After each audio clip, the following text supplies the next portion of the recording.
Raditu billahi rabba wa bi islami dina wa bi muhammadin nabiyya wa rasulah. Tak bisa disadari wa yasiri amri wahlul uqdatam min lisani yafqahu qawli. Pertama-tama marilah kita panjatkan puji dan syukur atas Allah Subhanahu wa taala yang masih memberikan kita nikmat kesehatan, nikmat kesempatan, sehingga pada hari ini kami dari kelompok 11 akan mempresentasikan materi. Tak lupa pula kita curahkan salam dan salawat kepada junjungan kita Nabi Muhammad SAW, sang revolusioner sejati yang membawa kita dari alam kegelapan hingga alam terang benderang seperti yang kita rasakan saat ini.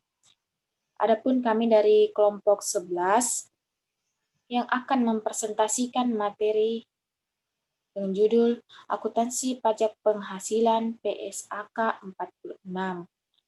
Adapun orang-orang dari kelompok 11 yaitu Farhana Hairunisa, Nurul Aisyah, yaitu saya sendiri, Jusrianaha, dan Kumala.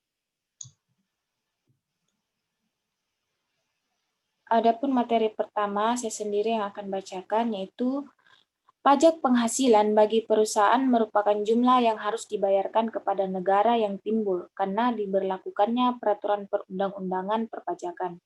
Secara ekonomis, beban pajak diberlakukan sebagai biaya untuk mengatur perlakuan akuntansi atas pajak penghasilan ini, yaitu telah menetapkan PSAK 46 tentang akuntansi pajak penghasilan.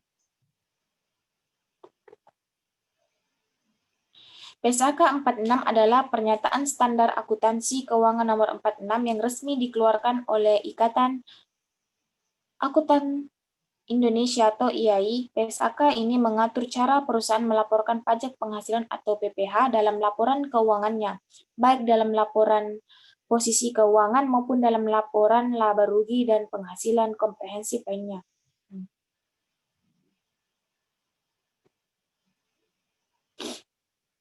Pajak penghasilan menurut PSAK 46.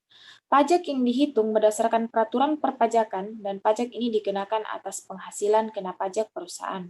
Secara konseptual, PSAK 46 mengatur tentang akuntansi pajak penghasilan yang meliputi dampak pajak penghasilan di masa yang akan datang yang harus disajikan dalam neraca dan laba rugi tahun berjalan. Akuntansi untuk PPh final, surat ketetapan pajak, dan sebagainya.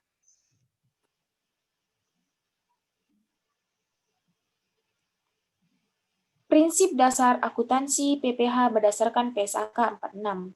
PSAK 46 menggunakan konsep akrual dalam mengakui beban, aset, dan kewajiban perpajakan.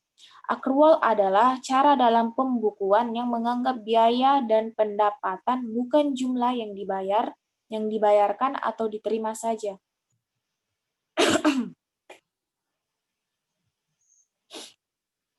Sehingga setiap penghasilan menurut akuntansi harus tetap memperhitungkan dampak pajak yang harus dibayar di masa mendatang maupun yang telah dibayar pada masa sekarang. Karena itu, timbullah istilah aset dan pajak tangguhan.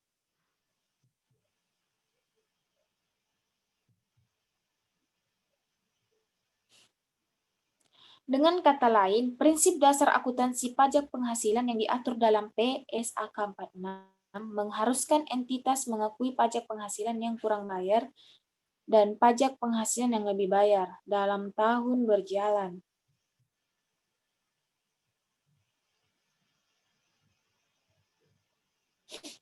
PSAK 46 bertujuan mengatur perlakuan akuntansi pajak penghasilan. Masalah utama perlakuan akuntansi untuk pajak penghasilan adalah bagaimana mempertanggungjawabkan konsekuensi pajak pada periode mendatang untuk hal-hal berikut. A. Pemulihan nilai tercatat aktiva yang diakui pada neraca perusahaan atau pelunasan nilai tercatat kewajiban yang diakui pada neraca perusahaan, dan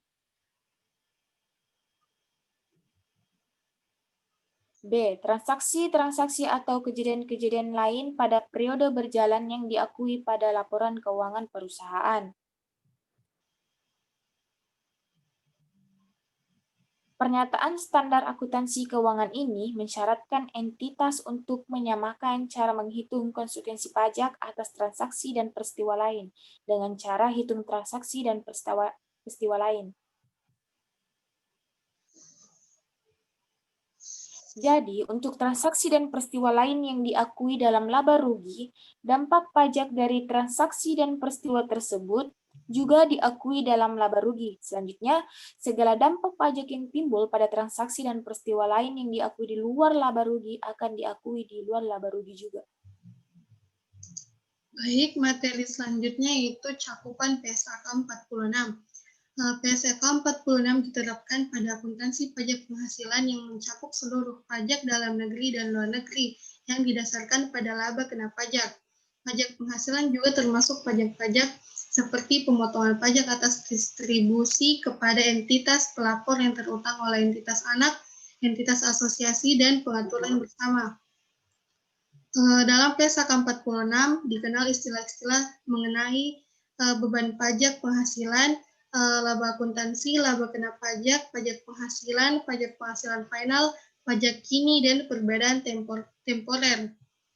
Untuk diketahui, dasar pengenaan pajak atas aset adalah jumlah teratribusi atas aset untuk tujuan pajak dengan aset. Sementara dasar pengenaan pajak liabilitas adalah jumlah tercatat liabilitas dikurangi dengan setiap jumlah yang dapat dikurangkan untuk tujuan pajak berkenaan dengan liabilitas tersebut pada periode masa depan.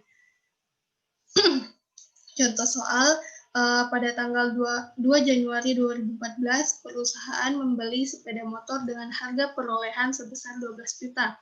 Perusahaan menggunakan metode garis lurus untuk menghitung beban penyusutan aset tersebut. Perusahaan mengestimasi bahwa masa manfaat motor tersebut 3 tahun dengan pertimbangan medan lapangan tempat perusahaan berada. Secara perpajakan, masa manfaat sepeda motor yaitu 4 tahun karena masuk dalam kelompok 1 pada aset, bukan bangunan. Maka perbandingan penyusutan aset tetap menurut perusahaan dan peraturan pajak adalah sebagai berikut. Pada tahun 2014 sampai 2017, perhitungan pajak pada beban penyusutan per tiap tahun adalah 3 juta. Pada tahun 2014 sampai 2016, pada perhitungan perusahaan, beban penyusutan per tiap tahun adalah 4 juta. Pada tabel ini dapat kita lihat perbedaan beban penyusutan setiap tahunnya, namun jumlah pembebanan pada akhirnya sama. Selanjutnya, bagaimana dengan aset pajak tangguhannya? Maka dari itu kita perlu menghitung selisih pengakuan perpajakan dan perusahaan sebagai berikut. Pada tahun 2014 sampai 2016 itu selisihnya 1 juta dan koreksi fiskalnya positif.